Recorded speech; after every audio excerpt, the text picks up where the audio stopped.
The research topic that I focused on was a story of protein homeostasis, molecular chaperones, and autism. My name is Ashley Lin, and my mentor was Shreya.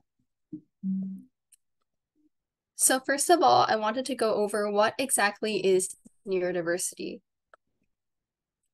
So for a simple definition, neurodiversity is a term that encompasses most of the population with variations in social and academic attributes from the conventional neurotypical norms, although these variations can be either obvious to the normal human perception or not. And it is, however, really important to note that neurodiversity is a really wide-ranging concept. Like there is no one-size-fits-all situation when it comes to neurodiversity. And the associated phenotypes that are influenced by multiple factors. These include the specific type of neurodiversity, the degree of neurodivergence, and the fact that characteristics are unique to each individual.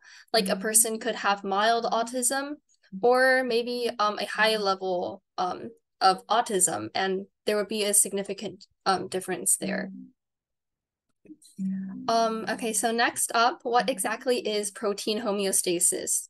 So a human body is composed of a lot of cells, many of which engage in protein synthesis. Amino acids can come together to form peptides, which then undergo folding and guided by their chemical composition, creating proteins with distinct shapes and structures that enable them to successfully fulfill their specific roles in the body.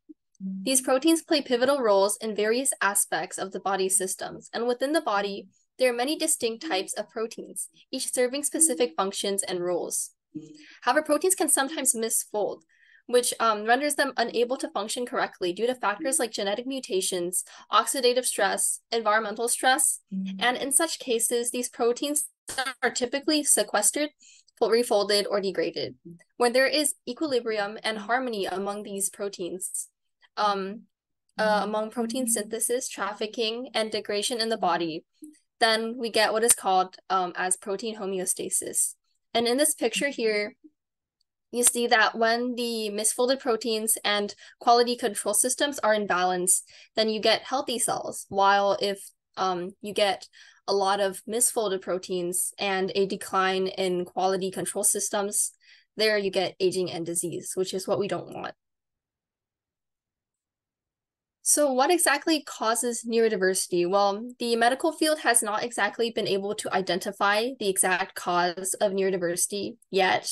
But one perspective suggests that cellular balance and genetic factors could potentially contribute as causes and influencers of neurodivergent symptoms. Neurodiversity can arise from a lot of factors, including genetics, the environment, and development, resulting in variations in neurological traits such as autism and ADHD. The causes of neurodiversity continue to be subjects of ongoing research. Now, what are molecular chaperones? Molecular chaperones are a family of proteins that really help to keep protein homeostasis. They assist in folding proteins into their native state and initiate processes such as refolding, sequestration, and degradation when necessary. Essentially, molecular chaperones oversee and facilitate the entire protein homeostasis kind of like process. The known and studied molecular chaperones in research appear to function by binding to protein surfaces that become exposed during various cellular processes.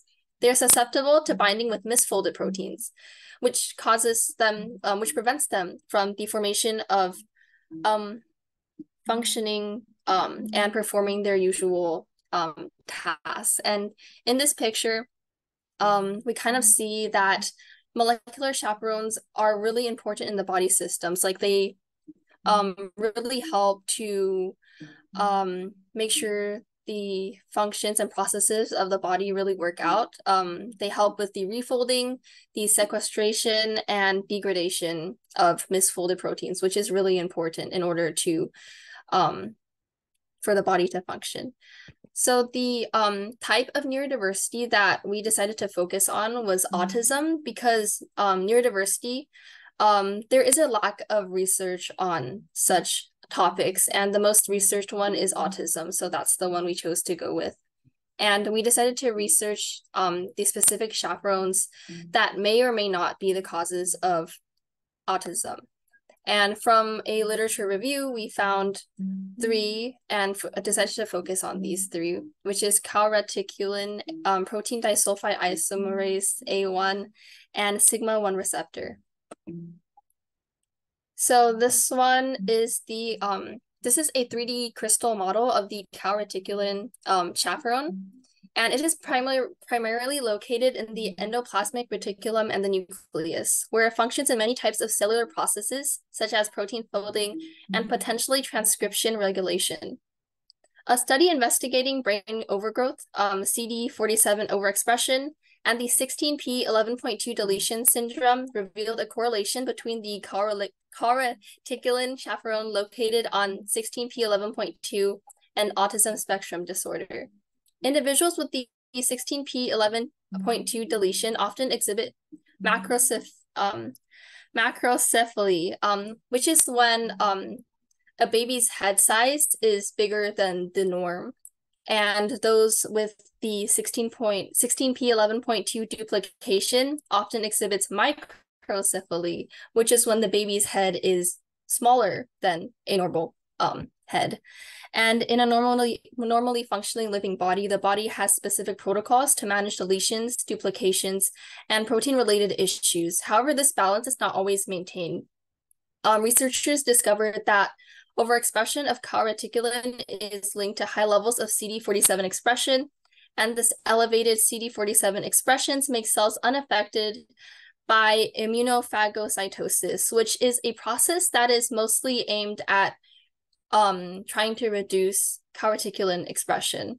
And findings indicate that variations in CD47 expression and deletions or duplications on that 16p11.2 region could potentially contribute to the development of autism spectrum disorder. So here we have a picture of the protein disulfide isomerase A1.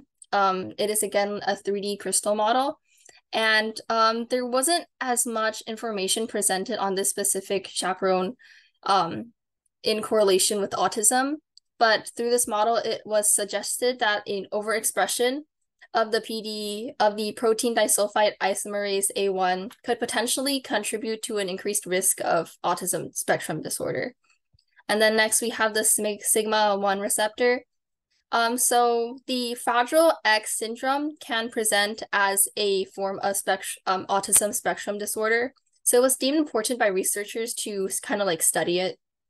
Sigma-1 receptor is a chaperone found in the endoplasmic reticulum that focuses on calcium homeostasis and synaptic functions in the living body. During this research, a drug called the blarcamesine has been noted for its ability to bind with the sigma-1 receptor, and this binding process contributes to the facilitation of various essential synaptic functions, making it a potential therapeutic option for patients. The exploration of the blarcamesine gained attention in the context of Rett syndrome, which is a disorder which affects the brain function. Further studies delved into this drug, utilizing mice as the test subjects to examine its interaction with the sigma-1 receptor, and the outcomes revealed a positive impact, suggesting that the sigma-1 receptor could potentially influence the development of neurological disorders like autism.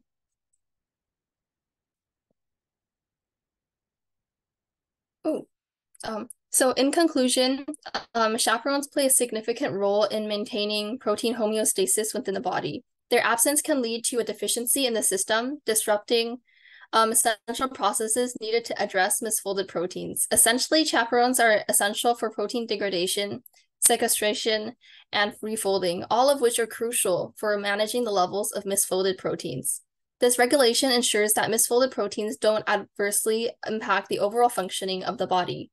Misfolded proteins not only function improperly themselves, but they can also interfere with the proper functioning of normally folded proteins, posing a substantial challenge to the body's biological systems. The presence of specific chaperones is essential to uphold the body's standard protocols for addressing misfolded proteins. The three chaperones highlighted above today that I just presented play a role in facilitating the protein's folding in cognitive areas. Consequently, if these proteins are affected, it can lead to disruptions in the brain's functioning, potentially resulting in neurological disorders. And in my paper, I particularly researched and focused on 3 molecular chaperones, calreticulin, protein disulfide isomerase A1, and the sigma-1 receptor. But there were many of them that were in relation with autism that were online. So that is something I will be studying and looking at in the future. And thank you for listening. But first of all, I really wanted to thank my mentor, Shika, because she really helped and guide me through how exactly to navigate scientific articles, because without learning much about like the different scientific terms upon like first looking at the research paper, it was kind of scary. Uh, a lot of diagrams I didn't understand, very compact word fonts. But she kind of navigated me through all that and presented me with a lot of great tools and other platforms that I could use in order to help me with my research experience. She made the research experience really fun and exciting. Unlike what I've heard of other people tell me about research, that it was stressful and yeah, thank you very much.